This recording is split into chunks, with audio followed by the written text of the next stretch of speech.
Пайгамбарыбыз айткандай, эмнекен эң жаман коротуу дейт. Эң жаман коротуу акчаны үнөмсүздүк кылуу, жок кылуунун эң жаман жолу бул субханалла үйдү жанагындай жасалгылоо деп айткан. Жалаң үй жасалгылоо менен алектенүү. Жалаң субханалла карасаң мода кубалагандар бар, дагы бир нерселер ыраазы болбойт экен да. Мурунку шейхтер, мурунку уламалар, мурунку таанышман адамдар качан бирөөгө конокко чакырылса, ылдый карап барып дасторконун көрүп, дасторкондун өзүнүн алдындагыны көрүп, аны ошону жеп, сыйлаган нерсе дуасын кылып анан чыгып кетишкен экен. Анан сыртка чыкканда кандай экен десе, жакшы тамак болду деп айтышкан да. Жакшы тамак болду.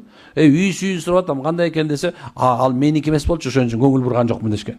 Биз болсо субханалла эмнекен, үйүнө киребиз дагы, охо, мондайдан карап отуруп, монтип отуруп, өзүң жашооңо нааразы болуп, күйтпекке. Менде жакында бир окуя болду. Бир эки дос катышпай калыптыр. Анан эмне болду десе, баягы досу жакшыраак үй салып, жакшынакай жашоо менен болуп кеткен экен дагы. Анан эмнекен, баягы экөө сүйлөш, досум эмне болду десе, жок, экинчиси мен катышпайлы кой дептир. Эмне катышпайм? Кой экөөбүз кичинекейден чоң болуп десе, жок. Сенин жашооңду көргөндө мен уялам деп айткан экен. Мен өзүмдүн жашоомо нааразымын. Ошон себептен сен меникине келбей эле кой, сен меникине киргенде абалким сенин оюңда бул кедей деген оюң бар. Деп субханалла, ошондо баягы жаман ойдо баягы экөө дос ажырашып кетти.